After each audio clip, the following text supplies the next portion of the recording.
So hello everyone, welcome to a range test in the DCS Spitfire Mark 9. I'm going to basically today get airborne out of Ford, fly to France, then fly back, and then see how much fuel we've got left when we get back. Here's my aircraft, and I am at 100% fuel, and I am already... Oh shit, I have to listen to this guy now, and we're... Thank you. And we're going to take off straight down the runway here. No taxiing. Rearming complete. There's that stupid American voice we have to put up with all the time. And let's go through the engine settings then. So I'm going to take off at 8 pounds boost and fine pitch. Then I'm going to do an economy climb up to 15,000 feet. The economy climb settings are 2650 RPM and 7 pounds boost with an indicated airspeed of 160. Then we're going to fly at 15,000 feet to France and back on normal economy settings, which is 2,000 RPM, 0 pounds boost, and about 210 miles per hour indicated airspeed. When we get back, assuming we have some fuel left, then I'm going to switch to the max continuous settings of 7 pounds boost, 2650 RPM. And I'll probably push the RPM up and down and push the boost up and down to kind of simulate a combat environment. And we'll see how long we can fly around at that for till we finally run out of fuel. So, I guess we can get started. I shall set this aeroplane up now for takeoff. And don't worry, I'm not going to play the whole video back on YouTube in real time. I think this is going to take me an hour and some. So the video will be edited to show the important bits, I guess you might say. But I will have the whole thing playing through at accelerated speed, just to show that it wasn't cut together from different videos. This was all recorded in one long continuous section, just in case there's any doubt about whether the aircraft is capable or not. Okay, let's get the engine started. Put a bit of brakes on.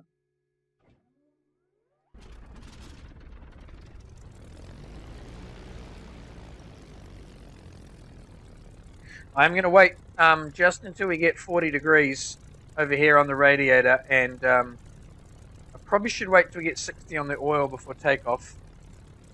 This is a normal warm-up procedure, which you would expect to do in real life. So we're sitting on 1000 RPM, thereabouts, and the boost is quite low, so I'm not burning much fuel at all here.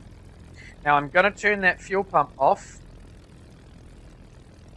because I had it on just to inject some fuel in this pump here during the start procedure instead of using the wobble pump. I've turned that off now, and I do have the tank fuel pressure switch to the on position here from takeoff. Okay, my rad temperature is pretty much in the green now. Oil's climbing quite nicely.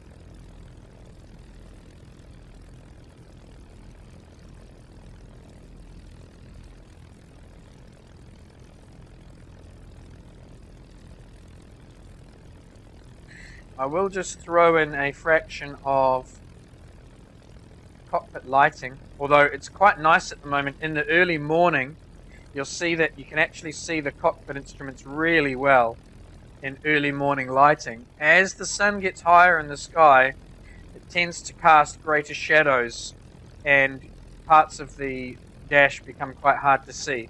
I know quite a few people have complained about the visibility of the instruments, but the sun has a big role in this. And also you can use the cockpit lighting here. If you turn that on, you will actually see a lot more. Okay, how's our temperature? Right, we're at 20 on the oil. I don't think we can really wait till it gets all the way up to 60. Certainly the radiator temperature's in the green, so let's get airborne. Gonna reduce the brakes. Okay, we don't really want much more than... I'll close the canopy so I can be heard. I don't want much more than 8 pounds boost here. I'm not going to look at the boost gauge to be sure, but basically I don't want to hammer the boost on takeoff. There's really no need to firewall it. Okay, just getting a bit unstable here. Okay, let's come back on the stick. We're up. Okay, the flaps are already up. Gear is now confirmed as up. And when my speed goes up to 180, then I'm going to start my climb on the economy climb settings. Okay, turning left. And I'm going to reduce now to 7 pounds of boost. And I can now reduce to 2650 RPM as well. Safely clear of the field. Good airspeed. Okay, I'm going to start trimming now for a climb at about 160 miles per hour indicated. It's quite a steep climb altitude, and it does actually take the aircraft quite some time to settle onto the right airspeed. You can see we're at 220, so I'm just going to now pull the nose up and bleed off some speed, and then I'll have to lower the nose again a bit more. I'm just going to reduce RPM a fraction. Let's try for that 2650. About as good as we can get. Boost is sitting nicely on 6.5 to 7 pounds. Okay, I need to come right a bit, I think.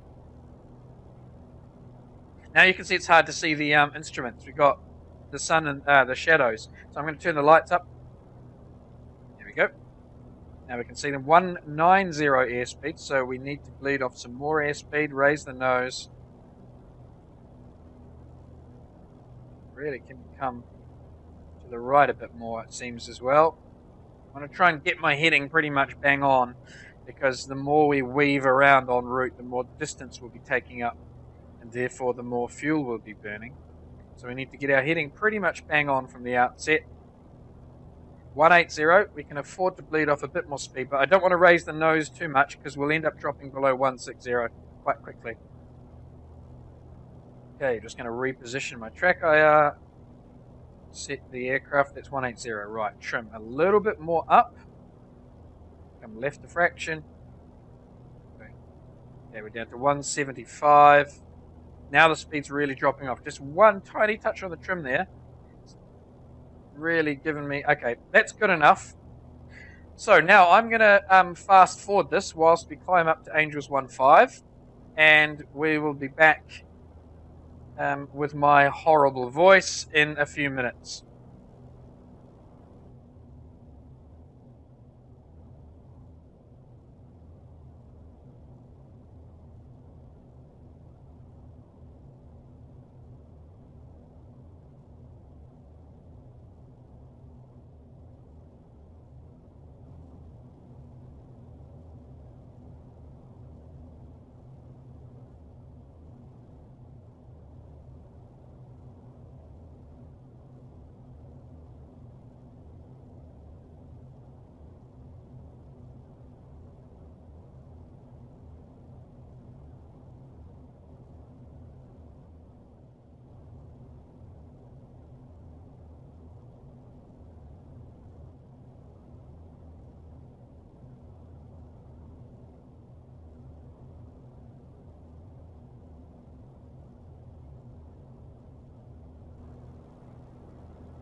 Righty-ho, we've reached our altitude of 15,000 feet. I'm now going to reduce to 0 pounds boost. I'm going to trim out whilst we do this. Go back to 0 pounds boost and 2000. That's 2000 RPM. So we're bringing the RPM right back here. Now let's make sure we don't descend. And it's 2200, 2100, 2000 RPM.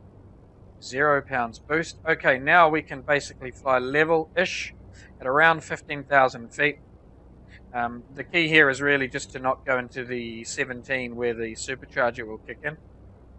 I don't mind if I climb or descend a fraction. Going to turn left a bit. Let's just quickly check the map as well to see where we are. How far from the English coast we've managed to fly quickly. Okay, so there we are. We're just about quite a bit south of Isle of Wight. That's probably, I don't know, 10, 15, 20 kilometers offshore, something like that. So that's about the point where we'll start descending when we come home. About that same location. Right, I am descending a little bit here. I'm down to 14.5, so I'm just going to arrest the descent rate. I can probably reduce RPM a fraction. Just keep it on that 2000. Okay. So now it's level flight all the way to France. This is going to be boring. It's going to take a lot of time, and it's going to take quite an amount of concentration on my behalf. So, as before, to spare you the boredom, I will speed the video up, and I'll see you in France.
Okie dokie.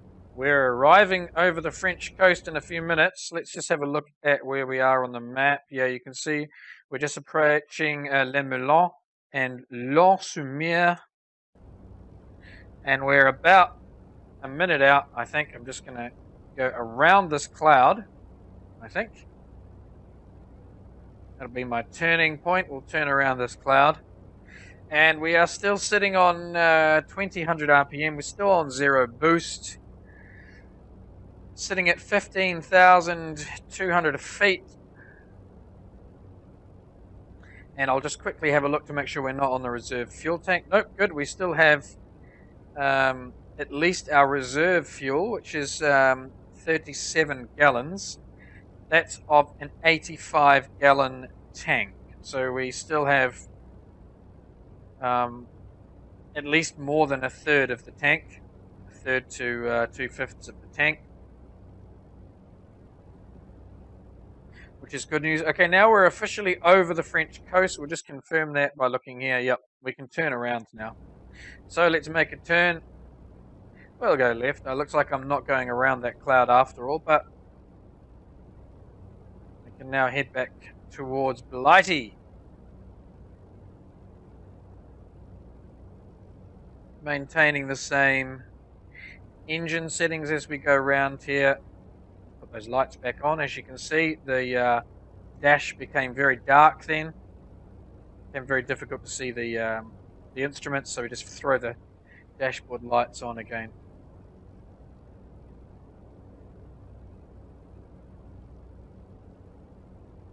Okay, I'm climbing a bit in the turn, but apart from that, still looking rather tickety-boo. That's 090 now, so 90 degrees more to the left.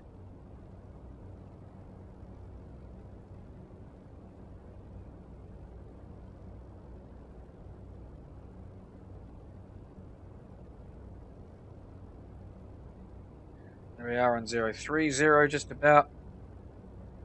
Oh, just a bit of a freeze there. That was not an edit of any kind, that was just a DCS stutter.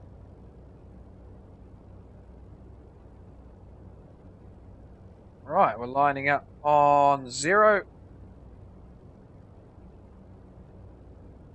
Right, now let's just make sure we're settled back into a level flight. Checking the engine, 200 RPM, 0 pounds boost. Oil and radiator temperatures are fine, fuel pressure's good. Heading 0, level flight. Angels are 1, 5 plus 100.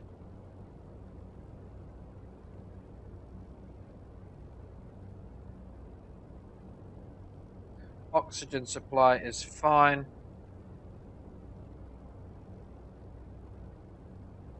Okay, right, we're all set now for the return journey.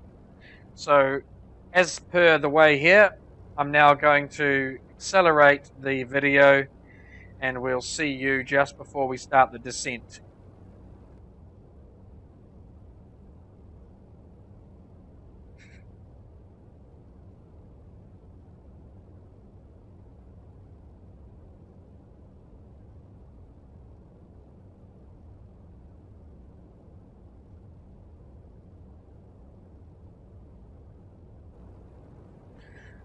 Sorry about that little loss of concentration there. That's probably cost us about 10 seconds of fuel.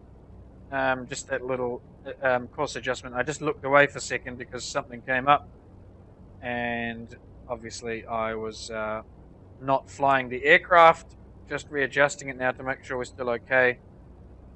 It maybe cost us 10 seconds of fuel or so, but I think we can write that off as negligible in the scheme of things. Right, we'll carry on.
Right, I'm just going to do a quick check of the map to make sure that we're still on course, basically for Ford.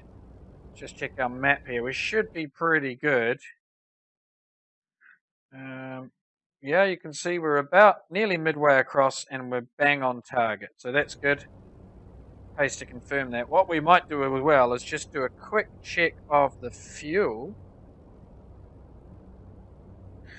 And we still have not started showing on the reserve. So even after flying all the way over and nearly halfway back, we are still, well, we know that we've still got at least a third of our fuel tank left. So I am 99% confident now that we can at least make it back to an airfield. And I have Blighty in sight. I can now see the English coast. Midway across the channel now, we can see it. We can still make out the Cherbourg Peninsula behind on the left. And we should have the Isle of Wight over there. Yes, we do. Very good. So, let's just lower that nose a fraction because we have gained 500 feet whilst I've been dallying about here. Very good. Okay, let's go back to fast video speed again.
Right, it's time to conclude our cruise and begin our descent down towards Ford. We're going to maintain these economy settings in the descent. There's no need to increase power. What I'm going to do quickly is just check the map to make sure we're in good position. Yep. We can basically just descend slightly to the right, about 10 degrees or 5 degrees. So just lowering the nose. We'll check the fuel quickly. The reason I'm turning the lights on and off all the time is because when I come to editing this video and speeding up and slowing down the sections where I'm just flying, I'm going to use the dash lights as my visual cues. Okay, let's check the fuel. Still have the entire reserve tank. So this is actually boding very well.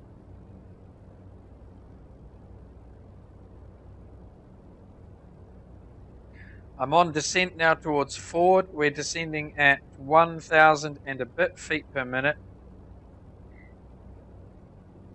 Now you'll see that my airspeed indicator has gone a bit bonkers there. I don't know if that's telling the truth, because I don't think I'm doing 120 or 330 miles per hour here.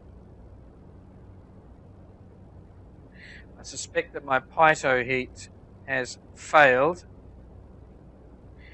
and that's reading incorrectly. I did not turn the pitot heater on, so it's possible that my ASI is frozen up. Although, it is coming back now, 320. That would really surprise me, though, if I'm doing 320 here. Let's Let's level off and see if it brings back to 210. 210 is the level speed at these settings. No, there you go. You can see that the airspeed indicator has failed. So I think it's frozen up.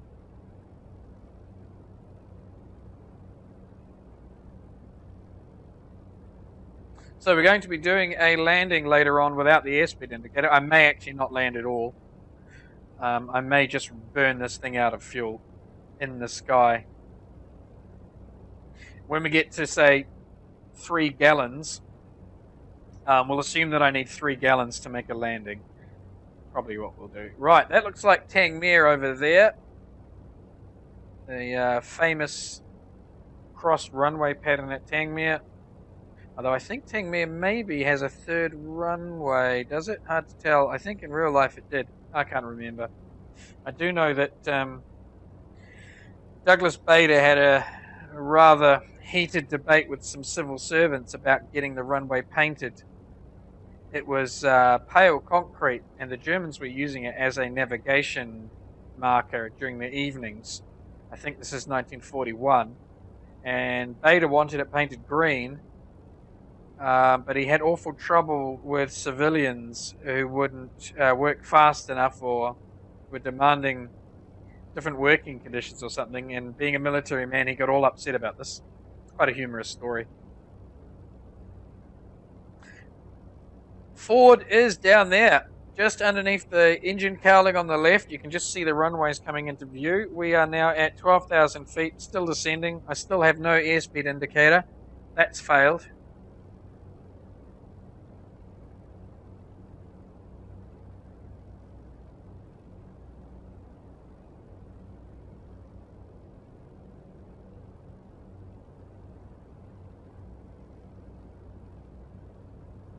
Okie dokie. Now the landscape over the UK, over England, isn't as well modelled as it is over France, so it's going to look ugly. There are no beaches. You can see the yeah, it's a bit ugly, but let's ignore the way it looks over here because we're not testing the visuals. We're just testing the range of the aircraft. Okay, we still have a full tank of reserve, so I think we're going to get quite a few minutes of combat time here. That's good news. That's really good news. This is actually doing a lot better than I expected, I will admit.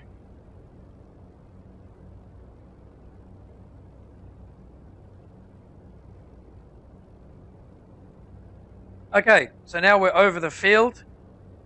I'm now going to start the sequence which will simulate the combat over France.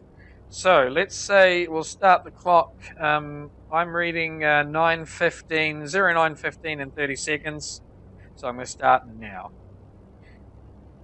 So let's assume we've gone into combat. We've bumped the engine boost up. We go for 12 pounds, 2,800 RPM. And now we're fighting Jerry. We'll do a few arrows while we're here. Go into a little dive. Bring the throttle back in the dive. I'm out of trim. Look at my slip indicator. Whoa. Okay. Then we go into a climb here because Jerry's gone up. Punch that throttle forward. Bit more RPM. An upward roll. Not a very good upward roll, but an upward roll nonetheless.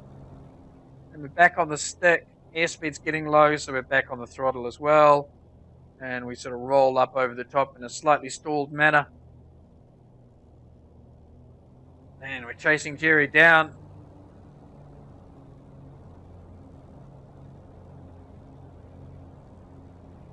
Try and get that slip indicator centered in the dive.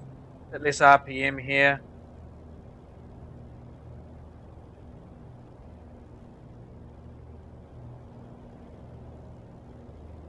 Punching full throttle now. I'm in the wet zone. War emergency power. 2,900 RPM. This is maximum engine setting, so this is when we're in trouble. We can use this for about 30 seconds to 2 minutes. Pilot's heaving away with the stress of the G. Okay, let's assume we've got 6 now, so we're suddenly doing a braking turn back to the right. Nearly blacking out. Doing all the things you do. Okay, and then we'll go into a steep climb, a bit of a roll and a climb, and then rolling over the top, and then reduce the engine because we have to have a short break here. Don't want to blow this Merlin up. Okay, let's just quickly check the fuel situation. We're now showing on the reserve. So we've had 2.5 minutes of combat. We're going to keep these high engine settings though.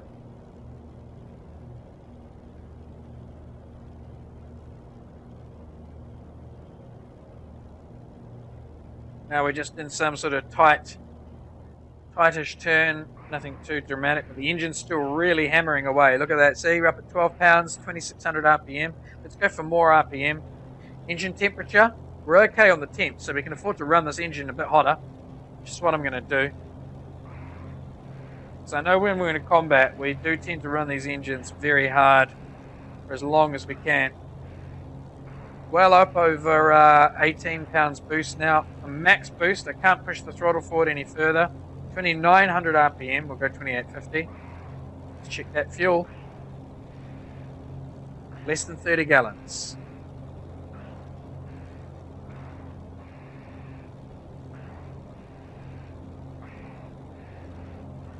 Do a quick flick roll almost, sort of a stunt roll really, it wasn't really a flick.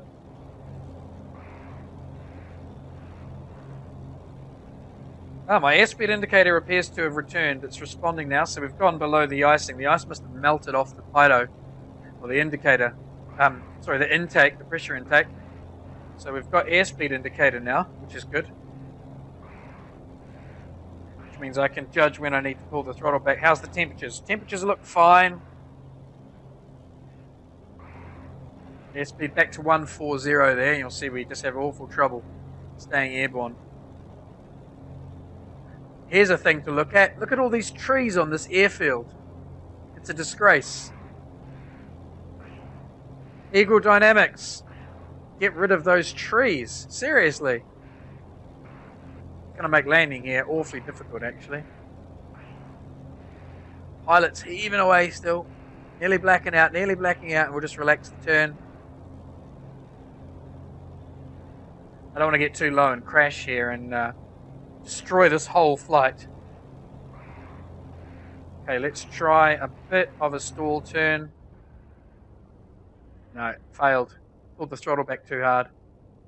Although we will get the engine to drop here. It's just not a very graceful one.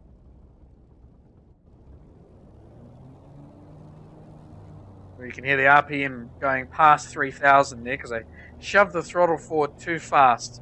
So we ended up with about 3,300 RPM for a second, but we've arrested that. Engine's warming up now quite a lot. Let's check our fuel status.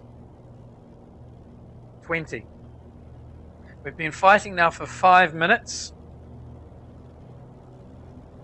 Now I'm going to pump the engine back up.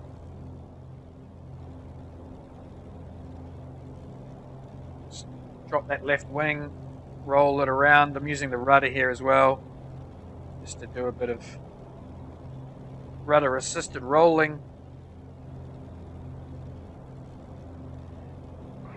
Down to a bit of a very high loopy barrel.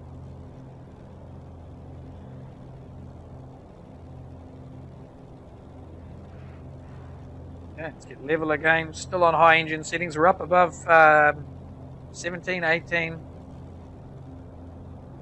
Maximum level boost. Engine temperatures now are getting close to caution. We're up over 95 degrees on the oil. The oil's very hot. Only bringing the RPM back is going to solve that. I'm going to keep the RPM up here at 2850. Still in the max boost range. We're really, really hammering this engine now. What are we on? 18 gallons or so. It's just coming up 7 minutes shortly. We've been fighting for.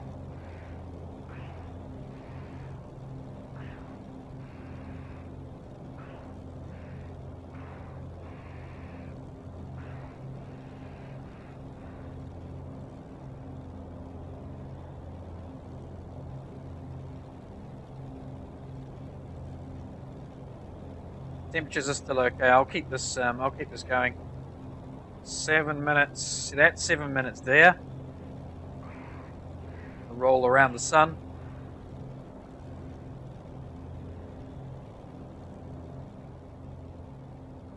Bit of negative G. You can see the red out just coming. Now the red out is relaxing. We'll go back into a positive G left turn.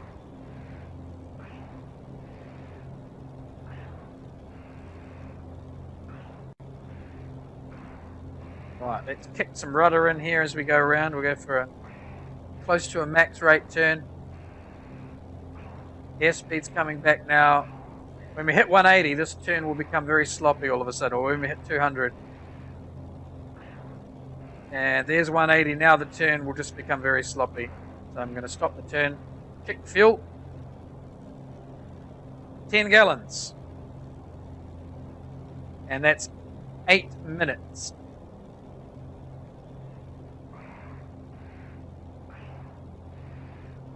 Alright, let's do a low pass.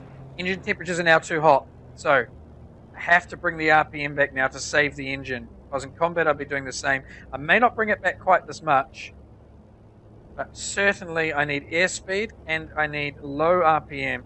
I'm bringing the boost back to about 8 to 10. Yeah, there we go. Now we're back cool again. That's all it took. Back into about 96, 97. Okay, we can push that boost back up. We're holding the engine basically on the edge of its envelope here. So we're certainly giving it lots of stress. We're just about down to 5 gallons.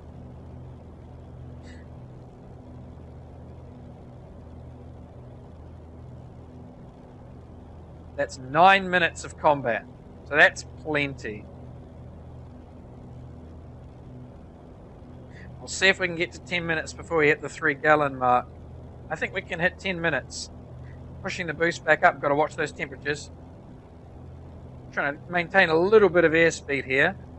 And we'll go up and over. We can afford to just raise the nose a little bit. I don't want to get below 200 though, really.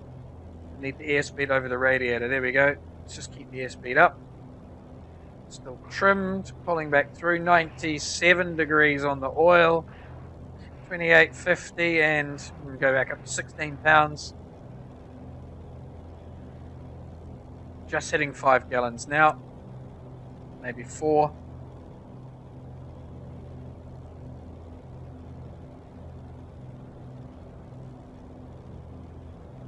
Drop the nose and we'll raise the nose.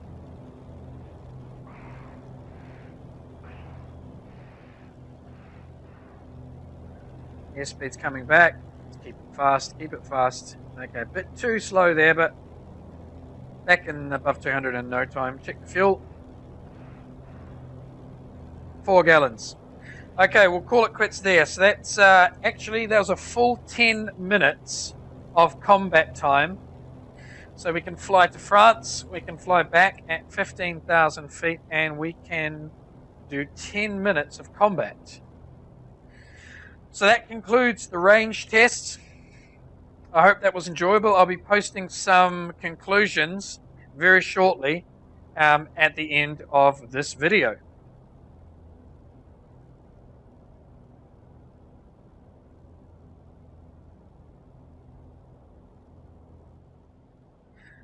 Right, we'll set up for a landing here. If this landing is has been shown in the video, it means I made a successful landing.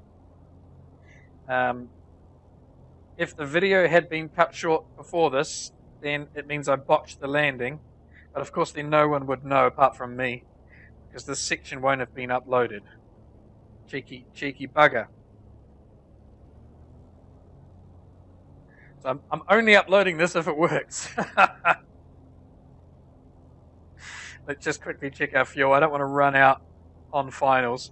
I've got enough just to make one attempt at landing, basically. I'm landing in the same direction I took off on, so we should be okay because the takeoff was okay.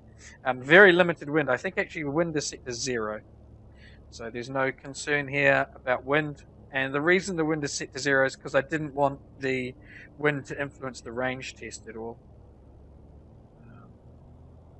Okay, let's just...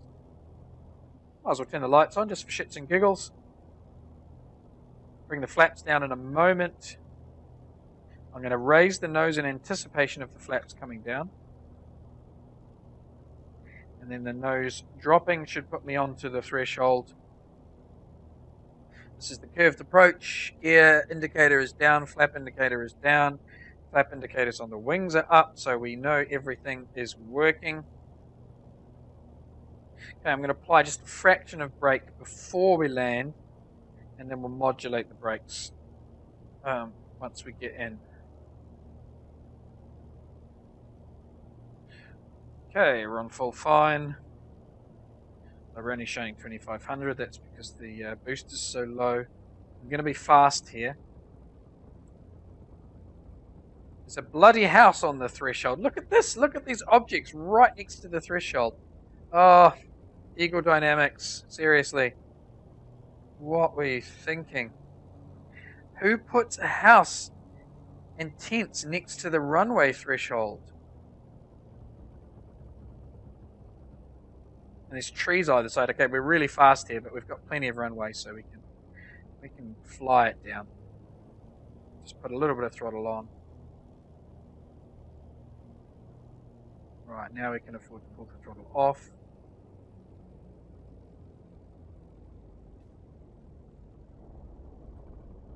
Okay, I think we're down. Yes, we're down. I'm just going to apply a little bit of brake. Okay, and let's taxi left. I still got fuel left in the tank for taxiing a little bit.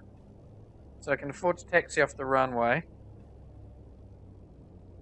Well, I'm guessing this section of footage made the cut because it wasn't a bad landing. And here I'm going to have to negotiate between all these bushes and trees that Eagle Dynamics have left on Forward Airfield.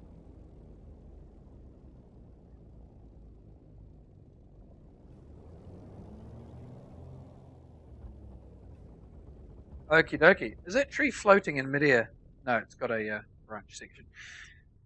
Well, let's shut down the machine. Fuel system off. Magnetos off. Covers closed. Close all that down. Prop pitch and throttle back down. Brakes on full.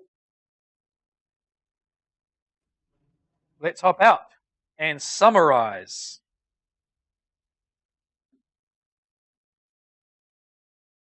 So, to summarize all of that, we managed 52 minutes from engine start until the point where we were over forward again.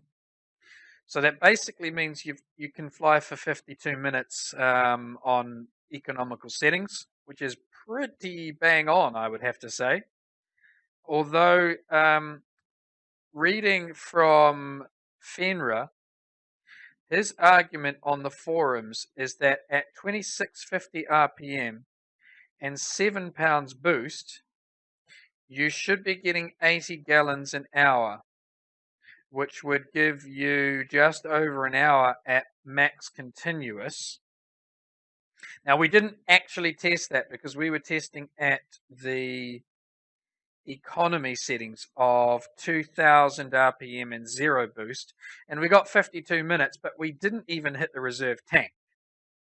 Then we had a full 10 minutes of, let's say, combat flying, and that's ranging from about 2600 RPM, so that's ranging from the continuous setting all the way up to the max RPM and wet setting, so very high RPM, 2850, 2900 RPM, and up to 18 to 20 pounds boost, varying. So my conclusion then is that you can fly the Spitfire from England to France and back at pretty much the widest crossing point, and you can afford to fight over France for 10 minutes, and then you need to get the hell out. So, there you go. Mission makers, consider that in your missions. Thanks to Fenra and others on the Eagle Dynamics forums who've contributed contributed to this discussion. I'll see you guys around.